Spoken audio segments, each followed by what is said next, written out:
Let's talk this through by speaking with TVC News Business Editor Tolulope Ogunjobi, who is joining me in the studio. Thank you so much for joining us today. It's great to be here. I also have joining me via Skype as the Vice President, Nigerian Irish Business Association, Aliyu Audu. Thank you so much for being on the news at 1. And let me start with you, Mr. Thank you very much. Yeah, let me start with you on Skype. You know, the budget actually 20.5 trillion naira actually indicates about 16% increase from the amount earmarked in 2022 budget, as well as the projected deficit of 11.30 trillion naira. Talk to us about some of the high points for you in this appropriation bill. Thank you very much. There has been an increment in the budget, and as you can see, borrowing has gone up again. We're going to borrow about 12 trillion naira, about 15% increase from last year's budget. If you also look at our debt servicing has gone up to 6.3 billion. So this shows that if we're still borrowing and we're also spending about 3.3 trillion on subsidies. Now, what this means is that ordinarily, money that we should have spent on other things like capital expenditures, which is much needed. As you can see, we have a lot of flooding, natural disasters, and so on and so forth. It's now being spent on something that we could have ordinarily, one way or the other, done away with. So these are the things we should look at. And our revenue, our total revenue is about 8.6 trillion thereabout. We have non-oil sector. We have oil accounting for 1.9 trillion and non-oil accounting for the rest. Now, what we need to do, as I have said in the past, is to look for ways of generating revenue. Right. Our tax laws are not very well developed, so we have a GDP of about 450 billion dollars, and our tax is just about 6% of that. In most countries, it should be about 25%. Right. I'm not advocating for more taxes, but what I'm trying to say is that there are a lot of taxes that are not being used, like property tax and what have you.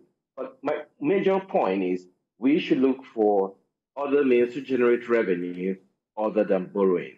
Our borrowing is going up, and we don't want to come to a situation whereby we now have to let me quickly borrow to eat. Hang on a bit, hold your thoughts. Let me quickly bring it to the studio with our business editor, Tolulope. There would have been new government in place before this budget actually runs out. Yeah, of course. How much do you think this budget will address the issue of subsidy? He mentioned the issue of subsidy, attendance issue of the debt burden, the ailing economy, and also the ASU strike. Do you think, well, even if we mention the other one, which is the power sector, which the next government will seek to tackle? How do you think this budget will be able to address some of these issues? Well, indeed, this budget, first, I would say that kudos to President Buhari for always meeting the time that's talking about the January to December cycle of budgeting. It makes real sense because that enables government, MDAs, and everybody to plan. Because when you're sure that the budget is out at a particular time, you're sure that it ends. As of today, 2022 budget is about 68% in implementation when it comes to, which is a little bit, it's commendable. Right. But going to, most of what you've identified has to do with revenue. And of course, we know we have a revenue challenge as a country. It's clear that we're not generating as much revenue as we should generate. And that is really affecting. We're even using more of the revenue to service debt.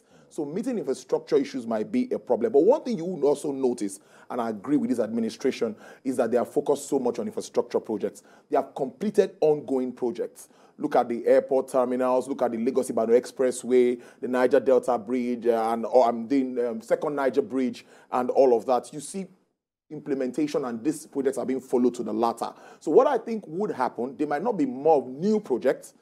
Continuation of projects is what we might see. Yes, it's sad because we have to borrow, but borrowing now to me, if you look at it, it looks like a global issue. We are all facing we are battling with the effects of COVID-19, which is still one way or the other with us, and the new Russian and Ukraine crisis. So we are not insulated from all of these issues, and Nigeria cannot. There is no way we can do. But yes, we need to look inwards, develop our IGR, our subnationals, our state governments need to think deeper so that they can also support and not wait at the end of the month to always go to the to FAC to get monies, because it might not be as rosy as it is. NNPC is not also able to contribute so much money to FAC to share in recent times because of subsidy. So subsidy, clearly, even in this budget, President Buhari identified that it is not sustainable, because clearly it is not. It's taking a lot of our revenue. But how do we get out of this? I think the experts will have to tell us how we can gradually leave subsidy, because it's not something that we can take off overnight. Absolutely. So that appears to be that has always been the devil in the detail. Yes. Let me quickly go to Mr. Audu on Skype. You know, there have been talks about and concerns about over-bloated government agencies and wastefulness, and the president actually advocated the cutting down in the reducing the cost of governance. How do you think they can, quote unquote, demystify this particular issue? Well, I've heard of instances of ghost workers, and which takes a chunk of recurrent expenditures. So I think that a serious analysis has to be done in terms of MDAs.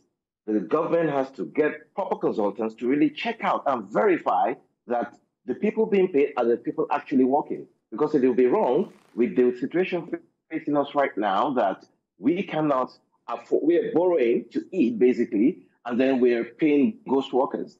So these are leakages in the economy, and which cannot be tolerated now, because we have a huge poverty rate, and inflation rate is going high. And a lot of people are suffering.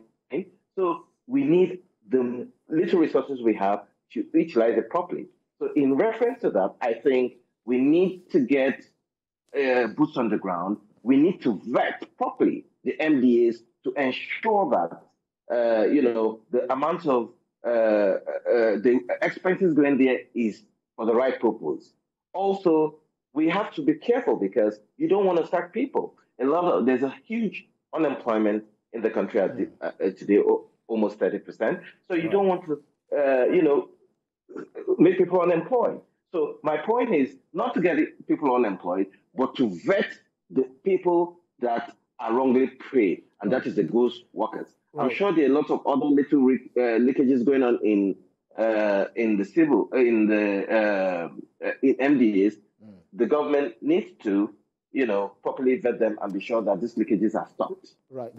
That being said, because of our time, Tolu, before I let you go, talk to us about the key assumptions, in this particular budget 2023. Well, some of them look ambitious, but I think as a country, we need to be ambitious. Oil benchmark at $70 per barrel, I think is conservative enough, looking at what is happening globally and all of that. At the moment, it's about $90 for a barrel. So if we're doing $70, that's fair enough. But don't forget that we have the crisis of oil theft. We have not even been able to produce up to what we should. We should be doing 1.6 million barrels per day. That's what is projected for 2023. As at today, I think we're doing about 1 million.